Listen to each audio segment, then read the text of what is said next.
इस कविता का जो विषय है, वो जो शब्द है, असल में उस पर कविताएं नहीं लिखी जा सकती। दुनिया की किसी भी कलम में इतनी ताकत नहीं है कि वो मां पे कविताएं लिख सके। मैं तो बहुत छोटा कलमकार हूं, मैं मां पे क्या कविताएं लिखूंगा। मैंने एक कविता सिर्फ ये लिखी है कि जब मां हमारे पास होती है तब शायद उसके होने का एहसास नहीं होता। जब मां नहीं होती तब जिंदगी क्या होती है, बस मैं ये कहना चाहता हूं। तब आप सुने उस कविता को। एक बहुत छोटी सी कहानी उस कविता के शुरू में कहता हूं। एक जंगल में एक संगीतकार मृदंग बजाता था। मृदंग ढोलक की तरह एक वाद्य को कहते हैं। और जब मृदंग बजाता तो एक बकरी का बच्चा वहां रोज आके खड़ा हो जाता। एक दिन सर ये कैमरे जो भी है बंद कर दें प्लीज, फॉर गॉड सेक। बकरी का बच्चा वहां खड़ा हो जाता आके, तो मृदंग जो बजाता था संगीतकार, उसने उस मेमने से एक दिन पूछ लिया कि यार तुझे क्या मेरा सुर, मेरी ताल, मेरी लय बहुत अच्छी लगती है जो तू रोज यहां चला आता है। वो बोला मैं नहीं जानता कि आप क्या बजाते हैं, न मुझे सुर की समझ, न ताल की समझ, न लय की समझ। मैं तो बस इतना जानता हूं कि इस ढोलक पे, इस मृदंग पे जो चमड़ा मढ़ा है वो मेरे मां के बदन से आया है। क्या बात है, बहुत अच्छे, वाह। जब उस पे थाप पड़ती है मैं आके खड़ा हो जाता हूं। बहुत अच्छे, वाह। मेरी कविता मां के न रहने पे भीतर से पड़ी हुई थाप की कविता है। तब सुनाना चाहता हूं। इस कविता में अगर आपके आंसू बाहर की दुनिया की यात्रा करना चाहे तो रोकिएगा मत। अगर आपको ठीक लगे, जैसा कहता हूं जब मां नहीं होती तब जिंदगी क्या होती है। एक मुनव्वर राणा साहब का शेर उधार लेता हूं कि किसी के हिस्से में मकान आया, किसी के हिस्से में दुकान आई, मैं सबसे छोटा था, मेरे हिस्से में मां आई। क्या बात है, वाह वाह, बहुत अच्छा। तब कहता हूं कि कल जब उठकर काम पर जा रहा था तो अचानक लगा कि कोई रोक लेगा मुझे।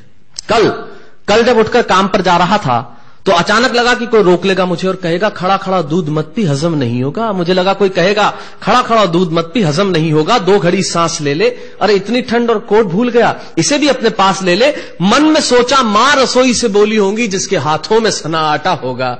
अगली पंक्ति के खालीपन से जुड़े और जुड़े तो मुझे बताएं। मन में सोचा मां रसोई से बोली होंगी जिसके हाथों में सना आटा होगा, और पलट के देखा तो क्या मालूम था कि वहां सिर्फ सन्नाटा होगा। पलट के देखा तो क्या मालूम था कि वहां सिर्फ सन्नाटा होगा।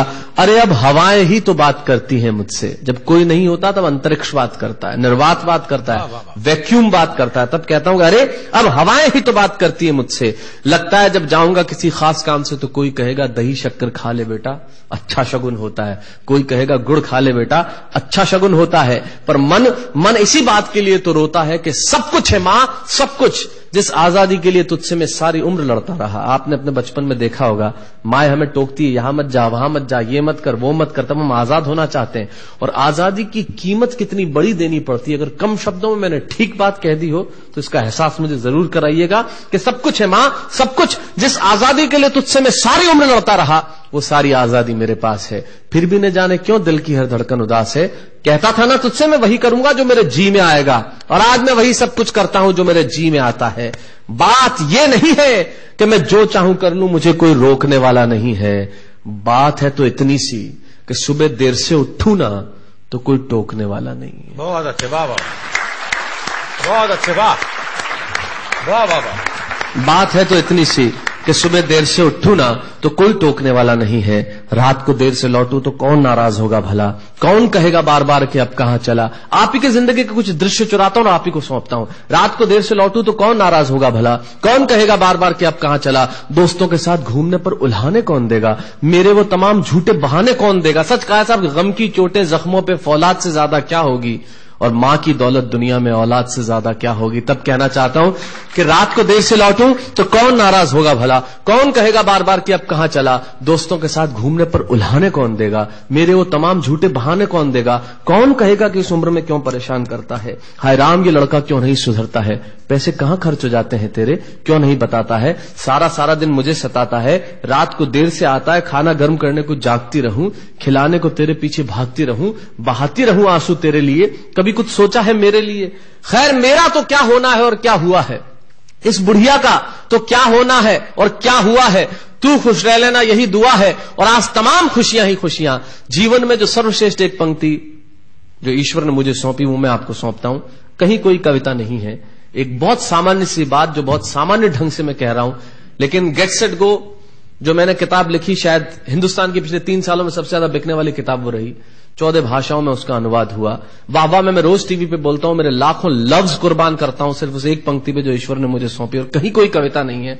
आप ही का भाव आपकी उठा को सौंपता हूं और देता हूं, और जिस विश्वास के साथ मैंने लिखा उस विश्वास के साथ आपको देता हूं कि मेरा तो क्या होना है और क्या हुआ है, इस बुढ़िया का तो क्या होना है और क्या हुआ है, तू खुश रह लेना यही दुआ है। और आज तमाम खुशियां ही खुशियां, गम ये नहीं है कि कोई ये सब खुशियां बांटने वाला होता, पर कोई तो होता जो गलतियों पे डांटने वाला होता। बहुत अच्छे, वाह वाह वाह वाह, बहुत अच्छे, वाह। गम ये नहीं है कि कोई ये सब खुशियां बांटने वाला होता, पर कोई तो होता जो गलतियों पे डांटने वाला होता। और अंतिम पंक्तियां देता हूं कि तू होती ना तो हाथ फेरती, कभी सर पर या हल्के से बाम लगाती, आवाजें दे देकर सुबह उठाती, दिवाली पे टीका लगाकर रुपए देती और कहती बड़ों के पांव छूना आशीर्वाद मिलेगा, कपड़े मत फाड़ना अगला कपड़ा अगली दिवाली को सिलेगा। बहन को सताता तो तू चांटे मारती, बीमार पड़ता तो रो रो के नजरें उतारती, परीक्षा से आते ही खाना खिलाती, पिता की डांट का डर दिखाती, फिर पिता की डांट से तू ही बचाती, इसे नौकरी मिल जाए ये तरक्की करे, दुआओं में हाथ उठाती, और तरक्की के लिए वतन छोड़ देगा ये सुन के दरवाजे के पीछे चुपके चुपके आंसू बहाती। सब कुछ है मां, सब कुछ, आज तरक्की की हर रेखा तेरे बेटों को छू के जाती है, पर मां हमें तेरी बहुत याद आती है। बहुत अच्छा।